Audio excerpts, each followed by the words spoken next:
once was an 11-year-old girl named Melanie, who lived with her parents in a remote country area.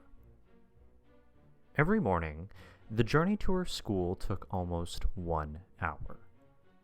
She had a lot of friends in school, but because she lived so far away from them, she spent most of her evenings alone. Melanie began to grow very lonely, and for her birthday, the young girl's parents decided to buy her a smartphone.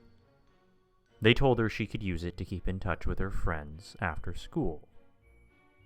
However, Melanie found that her friends were often too busy to chat to her on the phone in the evening, and her feelings of isolation only grew worse. Melanie's mother then had an idea. She suggested that it might be good for her daughter to have a pen pal. Melanie searched the internet and found a website where people could advertise for pen pals. She left a message asking if anyone would be interested in conversing with her. And a few hours later, Melanie's mobile phone buzzed, and she found that she had received an email from someone named Fred. The subject line read, "Friend wanted," and it contained a short message. "Hi. I read your post online. I'm lonely too. Would you like to be pen pals?" Melanie was delighted and immediately accepted the offer. And from that moment on, she had a new pen pal.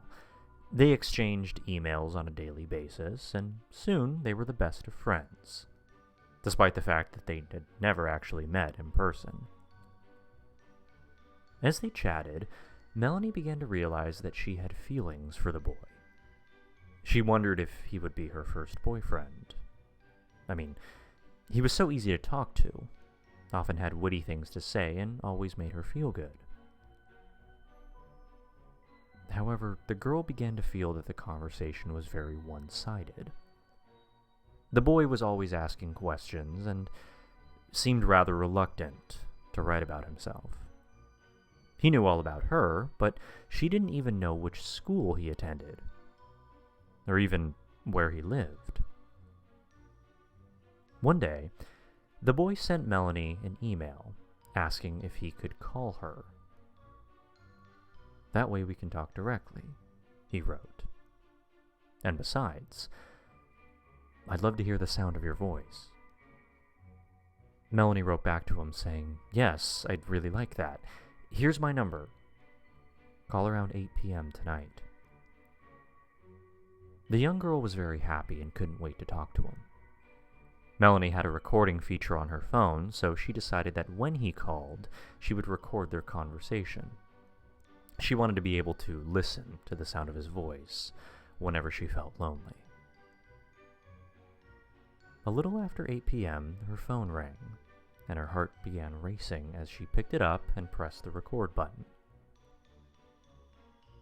They spoke for hours, until it was almost 11 p.m. by the time they said goodnight to each other.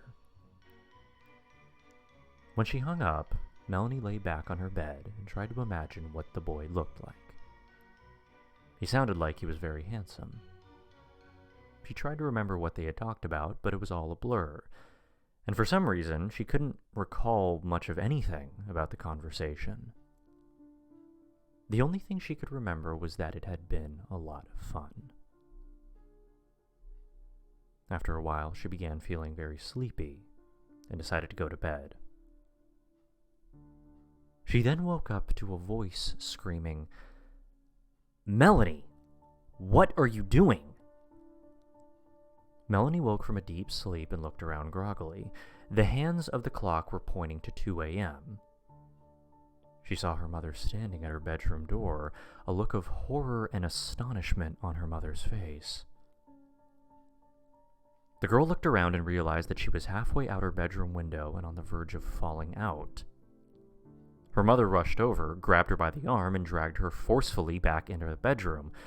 "What were you thinking, Melanie?" her mother cried, tears forming in her eyes. "You could have been killed." She couldn't explain what she had been doing, and it took her a while to come to her senses. Gradually, she realized that if her mother had not heard strange noises and come into her bedroom, she would have jumped out the window while sleepwalking. Melanie's mother kept asking her over and over what she had been doing, but the young girl had no idea. Her mother then grabbed her phone and saw that there was a recording on it. She pressed the play button.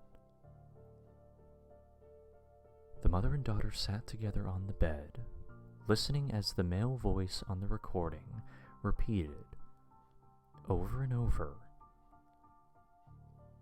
"Jump out the window and kill yourself at 2 a.m. tonight.